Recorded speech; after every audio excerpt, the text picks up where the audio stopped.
विघ्नहर्ता श्री गणेश, श्री गणेश, श्री गणेश। हे प्रभु सुरेश्वर, मैं आपसे और आपके सहयोगी, आपके वाहन महान गज ऐरावत जी से क्षमा मांगने के लिए प्रस्तुत हूँ।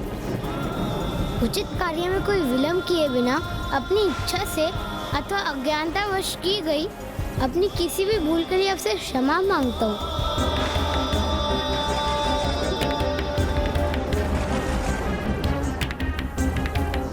किंतु आप अपने इन विद्युत तरंगों के प्रहारों से मुझे विचलित देखकर ये मत समझ लीजिएगा देवराज कि मैं अपनी तपस्या को अधूरा छोड़कर यहाँ से कहीं चला जाऊंगा। अपनी भूलों के लिए क्षमा याचना अवश्य करूंगा मैं, किंतु अपने मार्ग से कदापि नहीं हटूंगा। फिर भले ही आप मुझे अपने प्रहारों से भस्म ही क्यों ना कर दे।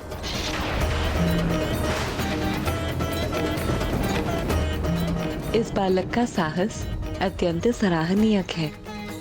मुझे चिंता है कि बालक उपमन्यु के इन वचनों से कहीं महादेव क्रोधित न हो जाए। बहुत चेतावनियां दे चुका हूं मैं तुम्हें बालक। ये अब मेरा अंतिम प्रहार होगा जो कदापि अपने लक्ष्य से नहीं चूकेगा।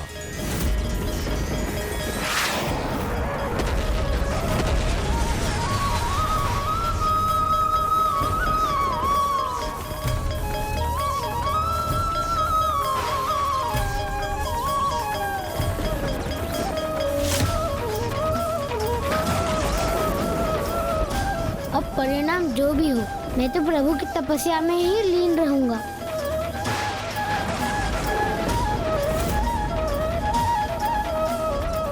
मुझे ज्ञात है स्वामी बालक उपमन्यु की परीक्षा ही ले रहे हैं, किंतु फिर भी इसका कष्ट मुझसे सहन क्यों नहीं हो रहा है।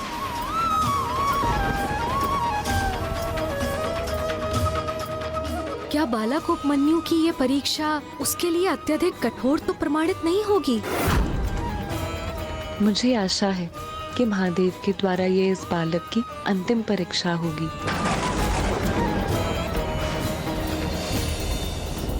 ओम नमः शिवाय, ओम नमः शिवाय, ओम नमः शिवाय, ओम नमः शिवाय, ओम नमः शिवाय, ओम नमः शिवाय। देवराज की ये विद्युत शक्ति प्रभु भोलेनाथ की शिवलिंग पर प्रहार करने जा रही है, किंतु ये कैसे संभव है? अपनी शक्ति से कोई प्रभु की शिवलिंग को क्षति पहुंचाने का प्रयास कैसे कर सकता है?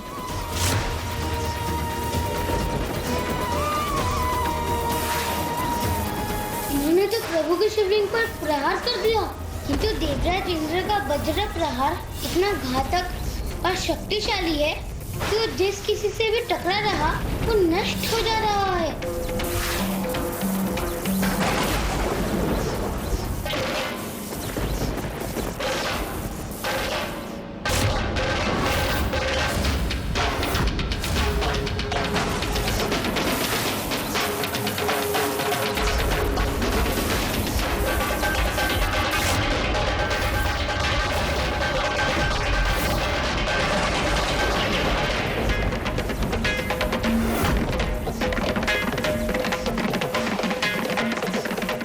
नहीं, प्रभु की शिवलिंग को मैं कोई क्षति नहीं पहुंचने दूंगा।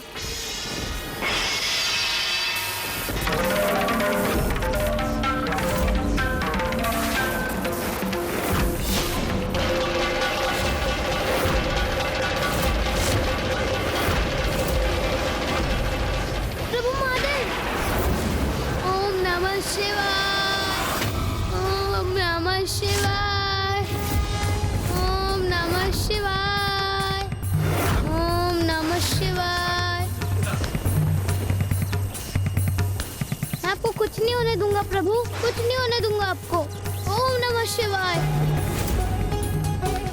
ये तो भक्ति की पराकाष्ठा है, जहाँ एक भक्त अपने प्राणों को पूर्ण रूप से अपने भगवान को समर्पित कर देता है। ओम नमः शिवाय, ओम नमः शिवाय, ओम नमः शिवाय, ओम नमः शिवाय, ओम नमः शिवाय, ओम नमः शिवाय। उपमन्यु, उठो पुत्र।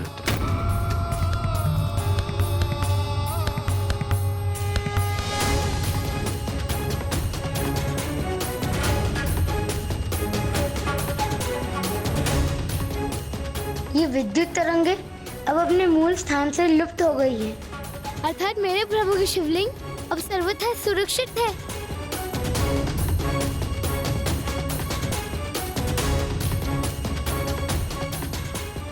अब तुम्हारी तपस्या और परीक्षा संपन्न हुई। उठो और देखो कौन है तुम्हारे समक्ष। देखो वत्स, तुम्हारे प्रभु, तुम्हारे शिव है तुम्हारे समक्ष, तुम्हारे शिव है तुम्हारे समक्ष।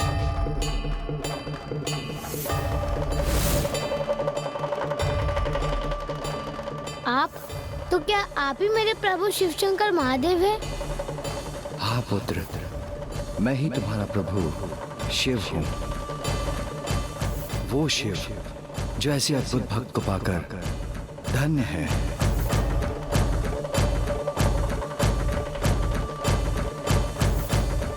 नहीं, मुझे विश्वास नहीं होता कि आप ही मेरे प्रभु हैं, क्योंकि मेरे माँ के वर्णन के अनुसार तो महादेव त्रिशूल धारण करते हैं। उनके साथ सदा नंदी जी उपस्थित रहते हैं, किंतु आपके साथ तो ये महान गज ऐरावत और माता सची हैं। इसलिए अब तो सुरेश्वर अर्थात देवराज इंद्र ही है। अवश्य आप मुझे प्रसन्न कर मेरी तपस्या रोकने हेतु ही स्वयं को प्रभु शिव पुकार रहे हैं।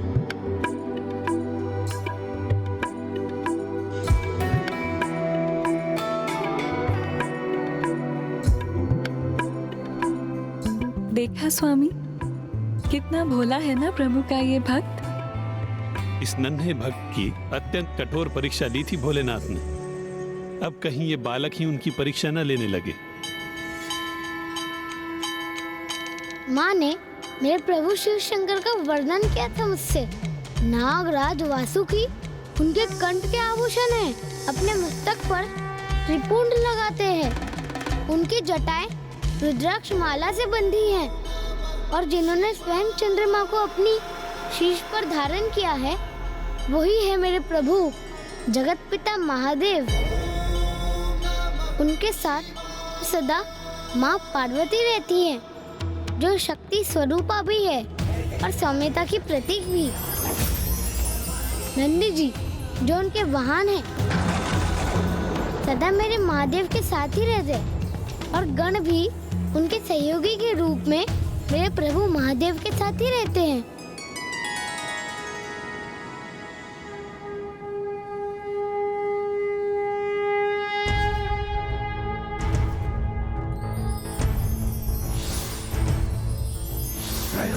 सदाशिवं नमामि हे उमापति जय नीलकंठ जय अनंत नमोस्तुते नमोस्तुते। हो भोलेनाथ भक्तों के हो कष्ट से निवारते, सारी संकटों से शिव ही है उबारते।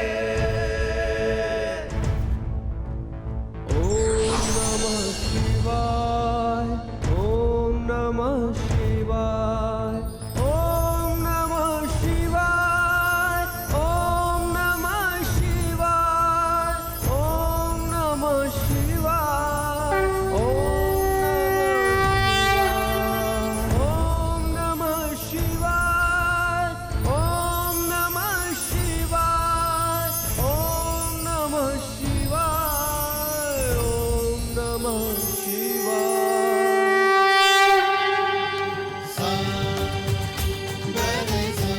प्रभु शिव, मेरे प्रभु महादेव, प्रभु महादेव, क्षमा कीजिए प्रभु, मैं आपको पहचान नहीं सका, क्योंकि मैंने इसके पूर्व आपको शिवलिंग स्वरूप में ही देखा था ना। मुझे क्षमा कीजिए प्रभु, क्षमा कीजिए मुझे।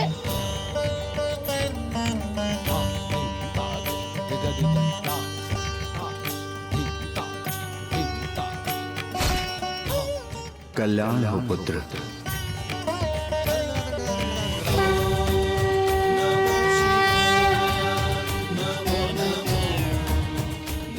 मैं तुम्हारे तप से प्रसन्न हूँ पुत्र, और तुम्हारे द्वारा मेरे स्वरूप को दिए गए नाम सुरेश्वर से भी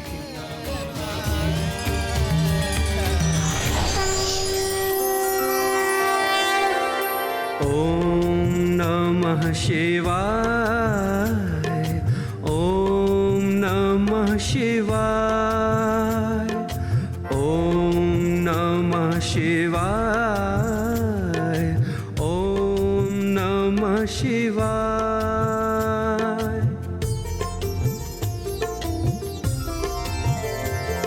त्र्यंबकं सदाशिवं नमामि हे उमापति, जनीलकंठ जय अनंत नमोस्तुते नमोस्तुते। आज से मेरा ये अवतार सुरेश्वर नाम से विख्यात होगा।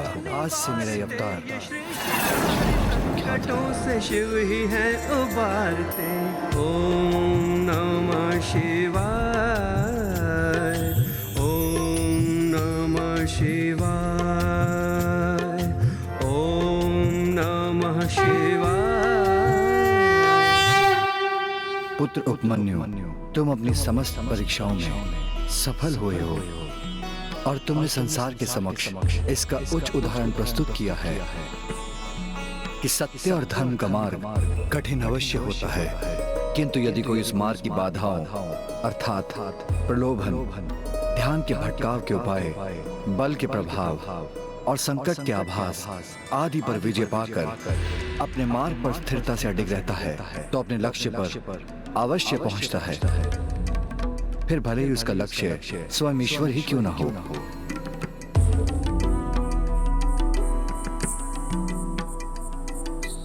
तुमने मुझे पिता के स्थान पर रखकर मात्र दुग्ध पान करने के लिए मेरी तपस्या की थी, इसलिए मैं तुम्हें आशीष देता हूँ। आज से तुम मेरे पुत्र कहलाओगे और मैं तुम्हें दुग्ध का सागर प्रदान करता हूँ।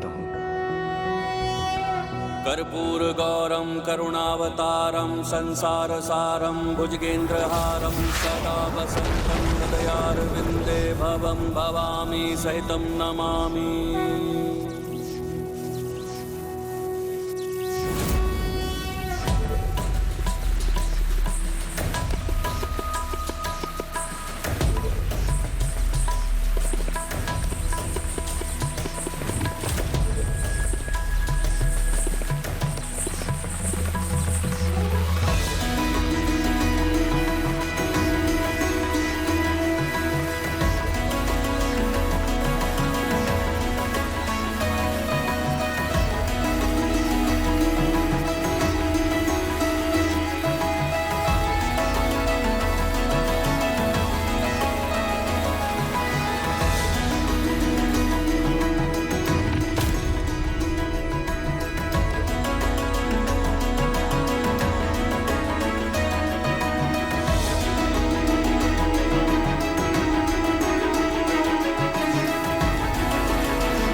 अद्भुत, सर्वथा अद्भुत है ये दृश्य।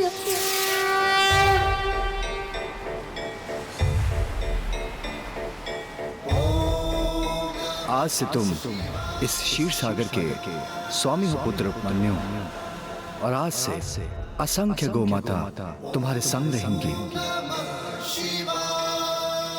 पुत्र, आज तुमने ये सिद्ध कर दिया कि एक निष्ठा भक्ति से मनुष्य कुछ भी प्राप्त कर सकता है। यहाँ तक कि इस जन्म के पुण्यों का फल इसी जन्म में ही पाया जा सकता है। तुम्हारे जैसे बालक की माता कहलाने में मुझे अत्यंत प्रसन्नता होगी पुत्र, और मेरा आशीर्वाद है कि श्रेष्ठतम ऋषि मुनियों में सदैव तुम्हारी गणना होगी। और साथ ही आज से मैं तुम्हें अक्षय कुमार पद भी प्रदान करती हूँ।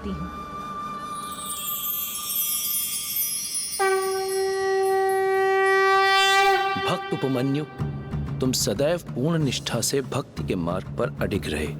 यदि किसी ने तुम्हारे समान धर्म पथ पर अडिग रहकर मेरे प्रभु महादेव की पूजा की, तो मैं उसे सभी बाधाओं से संघर्ष कर उन पर विजय प्राप्त करने की शक्ति अवश्य प्रदान करूंगा।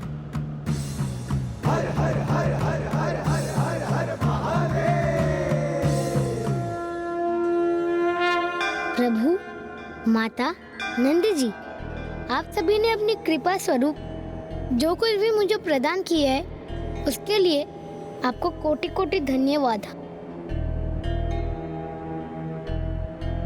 किंतु अभी मेरी तपस्या पूर्ण नहीं हुई, इसलिए मुझे वो फल प्राप्त नहीं हुआ जिसकी मैंने कामना की थी।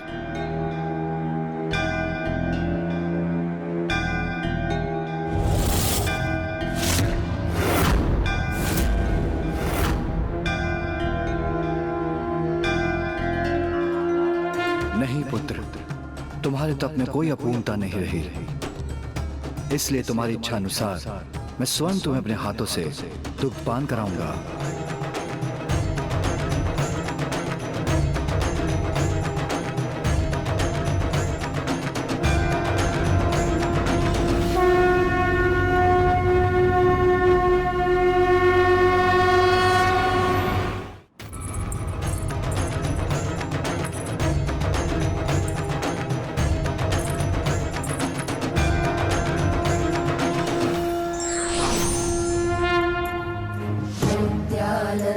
करे वराभयकरे सौन्दर्यरत्नाकरे निर्धूता किल घोरपावनकरे प्रत्यक्ष माहेश्वरे शालेयाचलवंशपावनकरे काशीपुराधीश्वरे भिक्षां देहि कृपावलम्बनकरे मातान्नपूर्णेश्वरे नानारत्नविचित्रभूषणकरे हेमाम्बराडम्बरे मुक्ताहारविलम्बमानविलसन् वक्षोजकुम्भेश्वरे पूर्वी सर्वजनेश्वरी भगवती मातान्नपूर्णेश्वरी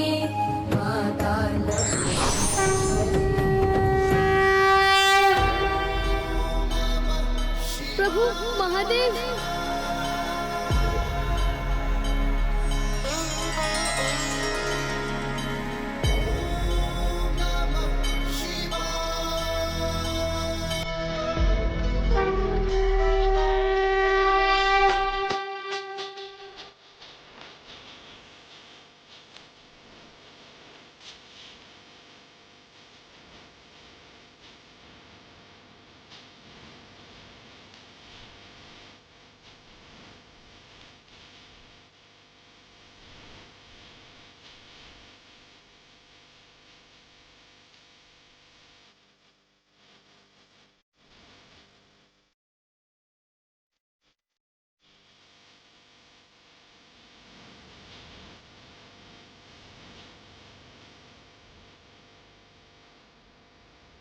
आओ पुत्र।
बालक उपमन्यु को अंततः वो प्राप्त हो ही गया जिसकी उन्होंने इच्छा की थी।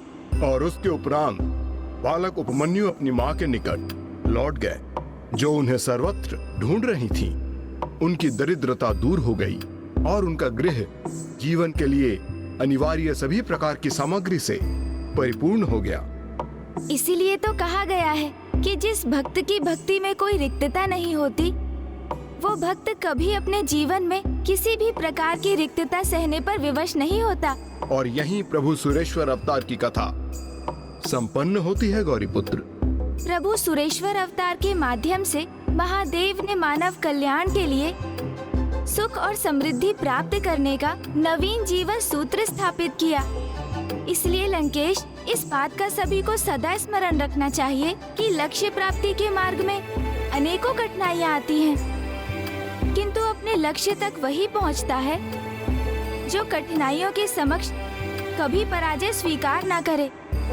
चलिए लंकेश, अब हम प्रभु के सुरेश्वर अवतार की स्तुति करते हैं। हाँ गौरीपुत्र, मुझे भी अपनी पूजा संपन्न करनी है। आप अपनी पूजा प्रभु सुरेश्वर अवतार की स्तुति के उपरांत पूर्ण कर लीजिएगा लंकेश।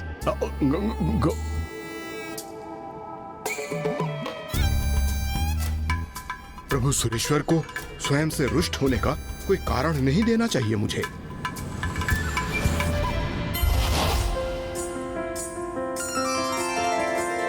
त्र्यंबकं सदाशिवं नमामि हे उमापति। जनीलकंठ जय अनंत नमोस्तुते नमोस्तुते।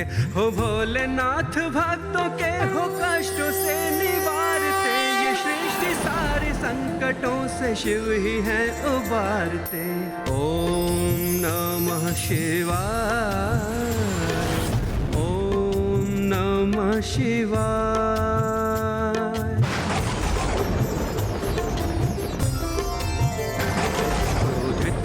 उपमन्यु जब तो मारने उनको चले, तब भक्ति देख शिव जी अपने वास्तविक रूप में मिले। क्षीर सागर और परम भक्ति का पद दे दिया। सुरेश्वर बन के प्रेम भावना को प्रदर्शित किया।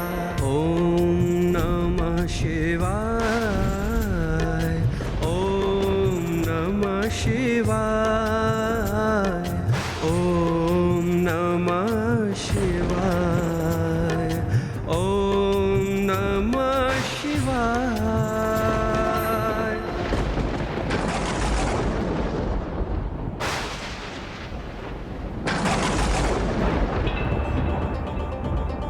क्या हुआ लंकेश? प्रभु ने हमें अपने दिव्य दर्शन का लाभ क्यों नहीं प्रदान किया? कदाचित आपकी स्तुति में कोई अपूर्णता रह गई होगी गौरीपुत्र। यदि ऐसा है तो हमें पुनः प्रभु सुरेश्वर अवतार की स्तुति करनी चाहिए। नहीं गौरीपुत्र, उसकी कोई आवश्यकता नहीं है, क्योंकि प्रभु ने भले ही हमें प्रत्यक्ष दर्शन ना प्रदान किए हों, किंतु यहाँ के वातावरण में आए परिवर्तन तो इसका प्रमाण है गौरीपुत्र कि आपकी स्तुति उन तक पहुंच गई है और उन्होंने उसके परिणाम स्वरूप हमें आशीर्वाद भी दिया है।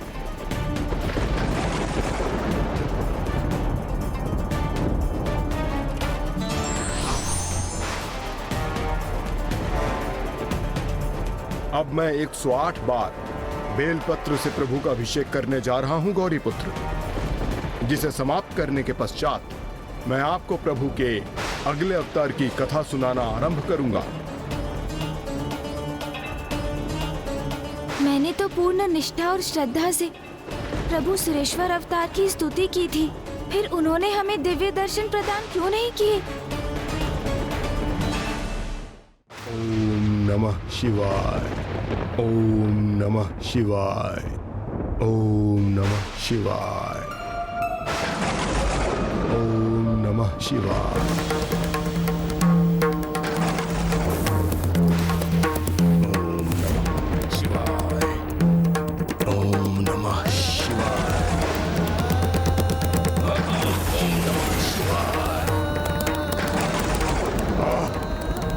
प्रभु सुरेश्वर मुझे कोई संकेत तो नहीं दे रहे हैं? ओम नमः शिवाय, ओम नमः शिवाय, ओम नमः शिवाय, ओम नमः शिवाय। कहीं प्रभु मुझसे कुपित तो नहीं? उन्हें प्रसन्न करने हेतु मुझे अपनी पूजा शीघ्र संपन्न करनी चाहिए। शिवाय। ओम नमः शिवाय। ओम नमः शिवाय। ओम नमः शिवाय। ओम नमः शिवाय।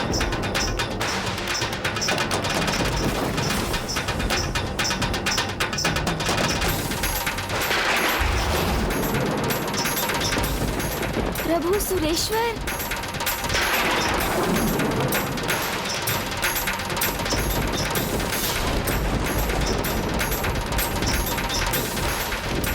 ओम नमः शिवाय। ओम नमः शिवाय।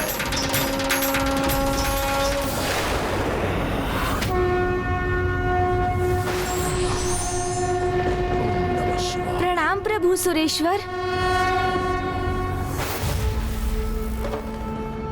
ओम नमः शिवाय।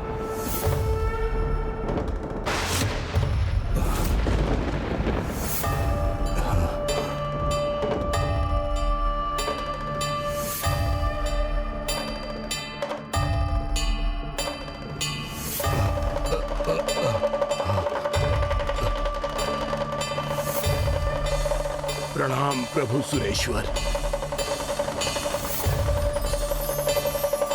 कल्याण हो।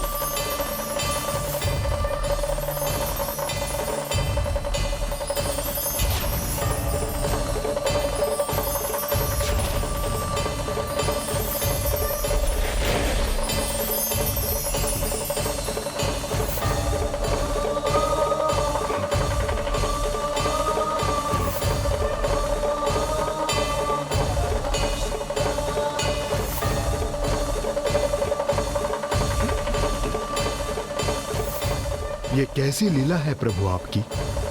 सर्वप्रथम आपने मुझे कष्ट दिया और आपने उसे हर भी लिया। बाधाओं के उत्पन्न होने पर भी तुमने एकनिष्ठ रहकर अनुशासन से अपनी पूजा संपन्न की और तुम इसी प्रकार अपना अनुष्ठान नियमित रूप से कर रहे हो।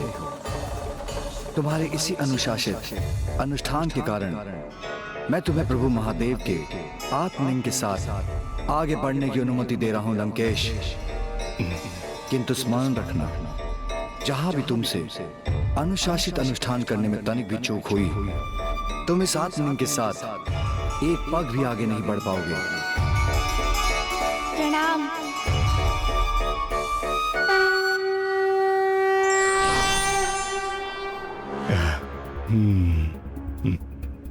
क्या हुआ लंकेश, आप इतने आनंदित क्यों हैं? क्यों, आपने क्या देखा नहीं गौरी पुत्र? एक बार पुनः प्रभु शिव शंकर शंभू के अवतार ने मुझे अपना आशीष प्रदान किया। प्रभु ने आपको आशीष दिया? कैसे? उन्होंने कहा कि जब मैं अपना अनुष्ठान भंग करूंगा तभी आत्मलिंग को आगे ले जाने के अवसर से वंचित होऊंगा। अर्थात ऐसा कदापि नहीं होगा गौरी पुत्र, क्योंकि लंकेश रावण तो सदैव अनुशासित रहकर ही अनुष्ठान करता है। उचित कहा आपने। अनुशासन तो अत्यंत महत्वपूर्ण है, क्योंकि अनुशासन से ही व्यक्ति समस्त सुखों को प्राप्त कर सकता है और अनुशासनहीनता के कारण व्यक्ति स्वयं को प्राप्त धन एवं संपत्ति को भी गंवा बैठता है। उचित कहा आपने गौरी पुत्र। अनुशासन की ये सीख और स्वयं को अनुशासित रखना मैंने प्रभु के ही एक अवतार से सीखा था, जो संसार में पुनः अनुशासन स्थापित करने के लिए ही प्रकट हुए थे। ये प्रभु के कौन से अवतार थे लंकेश?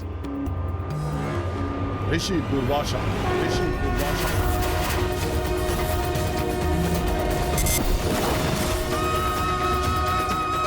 ऋषि दुर्वासा, वो भी प्रभु महादेव के अवतार हैं? हाँ गौरी पुत्र, और जब संसार में अनुशासन स्थापित होने की आवश्यकता उत्पन्न हुई, तभी उनकी कथा भी आरंभ हुई।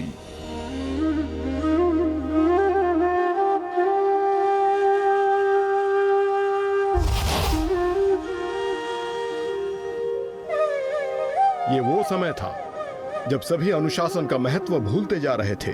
यहां तक कि देवता भी स्वर्ग के भोग विलास में डूबकर अपना अनुशासन खो रहे थे, अहंकारी और प्रमादी होने लगे थे। और सत्य तो यह है कि संसार में कुछ ही स्थानों में अनुशासन स्थापित था। इसी समस्या के निदान के लिए जन्म हुआ महादेव के अवतार ऋषि दुर्वासा का। किंतु ऋषि दुर्वासा एक अत्यंत ही क्रोधी स्वभाव के ऋषि माने जाते थे। उनका प्रचंड क्रोध तो जगत प्रसिद्ध था और एक बार तो उन्हीं के क्रोध के कारण देवताओं को श्रीहीन होने का श्राप भी मिल गया, जिसके पश्चात फिर इस समस्या के निदान हेतु देवताओं को समुद्र मंथन करना पड़ा। तो क्या लंकेश, ऋषि दुर्वासा के कारण ही विशाल समुद्र मंथन हुआ था?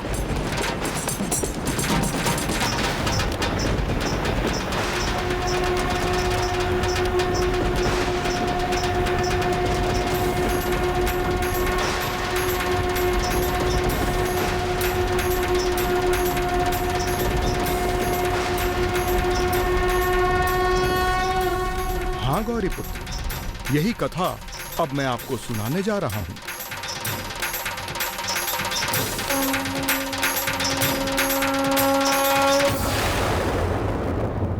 कर्म ही मनुष्य का भाग नियत करता है, इसलिए प्रत्येक व्यक्ति को सुकर्म एवं सुपथ की ओर ही अग्रसर रहना चाहिए।